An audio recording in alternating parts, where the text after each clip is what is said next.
കാരുണ്യാമൃതവർഷിണം ഘനവിഭഗ്രീഷ്മച്ഛിതാകർമ്മഠം വിദ്യാസസ്യബലോദയായ സുമനഃ സംസേവ്യമിച്ഛാകൃതിം നൃത്യദ്ഭക്തമയൂരമദ്രിനിലയം ചഞ്ചജ്ജടാമണ്ഡലം ശംഭോ വാഞ്ചതി നീലകന്ധരസദാ ത്വാം മേ മനശ്ചാതകാ. നമസ്കാരം. സന്ധ്യാവന്ദനത്തിലേക്ക് എല്ലാവർക്കും സ്വാഗതം. ശങ്കരാചാര്യരുടെ ശിവാനന്ദ ലഹരിയിലെ 52ാമത്തെ മനോഹരമായൊരു ശ്ലോകമാണ് ചൊല്ലിയത്. ആചാര്യൻ പറയണത് എന്താണെന്നുണ്ടെങ്കിൽ,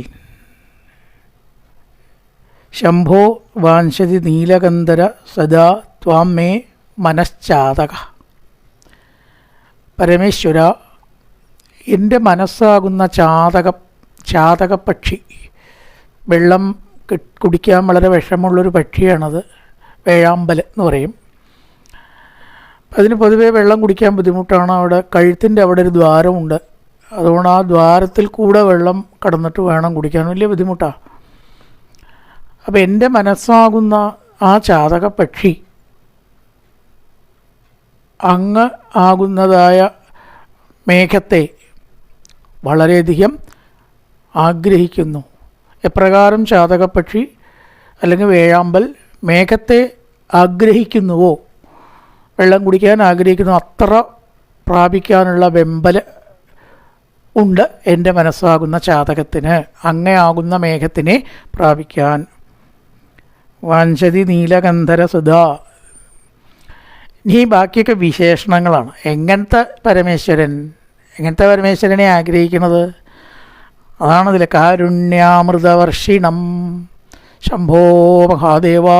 ഭക്തിയോടുകൂടി വിളിക്കുന്നവരിൽ കാരുണ്യമാകുന്ന അമൃതം പൊഴിക്കുന്ന ഭഗവാൻ. ശാശുതോഷൻ എന്നുള്ള പേരിന് ഒരൊറ്റ നമശിവായേ വേണ്ടൂത്രേ. സർവ ഐശ്വര്യങ്ങളും ഭക്തന് പ്രദാനം ചെയ്യും. ആണ് സന്ധ്യയ്ക്ക് നമ്മൾ ഒരൊറ്റ നമശിവായേ ചെല്ലുക.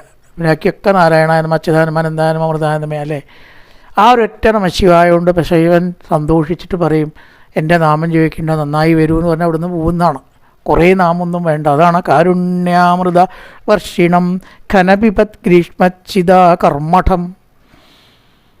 ഘനപിപത് ഗ്രീഷ്മച്ഛിതാകർമ്മഠം എന്ന് പറയുമ്പോൾ വളരെയധികം ദുഃഖങ്ങൾ, കഷ്ടങ്ങൾ, വിഷമങ്ങൾ, ആപത്തുകൾ. വിപത്ത് എന്ന് പറഞ്ഞാൽ ആപത്ത്. ആ ആപത്താകുന്ന സഹിക്കാൻ പറ്റാത്ത വേനൽക്കാലം. ഋതുവർണ്ണനം നടത്തുമ്പോൾ ഭാഗവത്തിൽ പറയും, നാതിപ്രേയ ശരീരിനാം. ശരീരമെടുത്തിട്ടുള്ള മനുഷ്യനും അല്ലാത്ത എല്ലാ ജീവികൾക്കും വിഷമാത്രേ വേനൽക്കാലം. നാതിപ്രേയ, ഇഷ്ടമല്ല വേനൽക്കാലം എന്ന് കേട്ടാൽ തന്നെ എല്ലാവർക്കും ഒന്ന് കഴിഞ്ഞ് കിട്ടിയാൽ മതി എന്നാവും അല്ലേ. അപ്പം അങ്ങനത്തെ ആപത്താകുന്ന വേനൽക്കാലം, ആർക്കും തന്നെ സുഖം കൊടുക്കാത്ത, വിഷമങ്ങളും ദുഃഖങ്ങളും ഉഷ്ണവും കൊടുക്കുന്ന ആ വേനൽക്കാലം, ആപത്താകുന്ന വേനൽക്കാലത്തിനെ തണുപ്പിക്കുന്നവൻ എന്നർത്ഥം. ഭഗവാനെ വിചാരിച്ചവർക്ക് ഈ കാലമൊന്നും പ്രശ്നമല്ല. വേനൽക്കാലം അതിൻ്റെ പാട്ടിൽ കഴിയും, മഴക്കാലം അതിൻ്റെ പാട്ടിൽ കഴിയും. ഭക്തനെ സംബന്ധിച്ച് ഇതൊന്നും പ്രശ്നമില്ല. അപ്പോൾ ആ വേനൽക്കാലത്തിൻ്റെ ദുഃഖം, ആപത്താകുന്ന വേനൽക്കാലത്തിൻ്റെ കാഠിന്യം കുറയ്ക്കുന്നവനായിട്ടുള്ള പരമേശ്വരൻ. വിദ്യാസസ്യബലോദയായ സുമനഃ സംസേവ്യം അതാണ്. അതുപോലെ തന്നെ ദേവന്മാർ ഭഗവാനെ ആശ്രയിച്ച് സേവിക്കുമ്പോൾ അവർക്ക് അവരുടെ ഫലത്തെ കൊടുക്കുന്നവനും, വിദ്യയാകുന്ന സസ്യത്തിൻ്റെ ഫലം കൊടുക്കുന്നവൻ എന്നർത്ഥം. എന്താണ് ഈശ്വരോപാസനയോട് നേടേണ്ടത്? വിദ്യ. ആ വിദ്യ കൊണ്ട് കിട്ടേണ്ടത് എന്താണ്? ഫലം. ആ ഫലം എന്താണ്?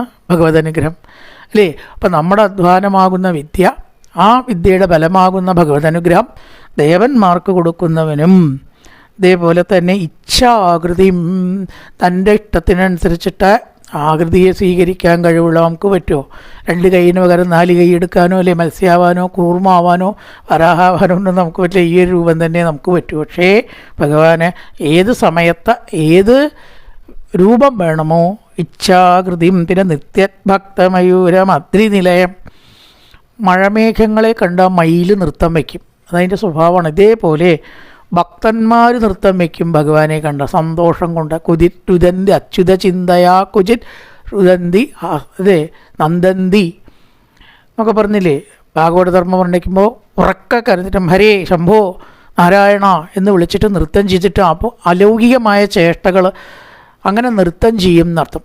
അപ്പോൾ ഭക്തന്മാരാകുന്ന മയിലിന് നൃത്തം ചെയ്യുന്നതിന് അവസരം അല്ലെങ്കിൽ അതിനനുസരിച്ചിട്ടുള്ളതായ രൂപത്തെ ഉള്ളവനും നൃത്യ ഭക്തമയൂരം ഭക്തന്മാരാകുന്ന മയിൽ സന്തോഷിച്ച് നൃത്തം ചെയ്യും ഭഗവാനെ കണ്ട. അത്തരം ആകാരത്തോടു കൂടിയവനും അദ്രിനിലയം കൈലാസത്തെ വാസസ്ഥാനമാക്കിയിട്ടുള്ളതും ജടാമണ്ഡലം ഇളകിക്കൊണ്ടിരിക്കുന്ന ജഡ തപസ്സിൻ്റെ ശക്തിയാണ് ആ ജഡ കാണിക്കുന്നത്. ആ ജടാമണ്ഡലത്തോടു കൂടിയും ആ ജടാമണ്ഡലത്തിൽ ചന്ദ്രക്കലയുണ്ട്. ചന്ദ്രക്കലയോടുകൂടി ശോഭിക്കുന്ന ഇളകുന്ന ജടാമണ്ഡലത്തോട് കൂടിയതും ആയ ശംഭോ നീലകണ്ഠര നീലകണ്ഠനായിട്ടുള്ള പരമേശ്വര അങ്ങനെയുള്ള അങ്ങയെ എൻ്റെ മനസ്സാകുന്ന വേഴാമ്പൽ സദാ പ്രാപിക്കാൻ ത്വരയോടുകൂടി ആഗ്രഹിച്ചുകൊണ്ടിരിക്കണം, കൊതിച്ചു കൊണ്ടിരിക്കുകയാണ്. പരമേശ്വരനെ പ്രാപിക്കാൻ ആഗ്രഹിക്കുന്നു എന്നാണ് ഇവിടെ വസ്തുത.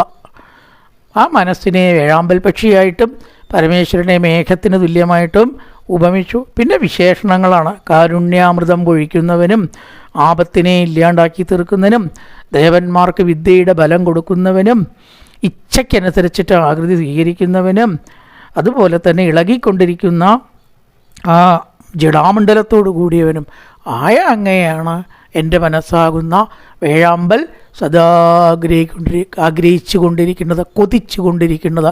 ആ കടാക്ഷം എന്നിലുണ്ടാവേണമേ എന്ന് ഭാവം. കാരുണ്യാമൃതവർഷിണം കന വിപത്ഗ്രീഷ്പച്ഛിതാ കർമ്മഠം വിദ്യാസസ്യബലോദയായ സുമന സംസേവ്യമിച്ഛാകൃതിം നൃത്യഭക്തമയൂരമദ്രിനിലയം ചഞ്ചജടാമണ്ഡലം ശംഭോ വാഞ്ചതി നീലകണ്ഠര സദാ ത്വാം മേ മനശ്ചാതക. നമഃ പാർവതീപതേ ഹര മഹാദേവ. നല്ലൊരു സന്ധ്യ എല്ലാവർക്കും ആശംസിച്ചുകൊണ്ട് നിർത്തുന്നു. നമസ്കാരം.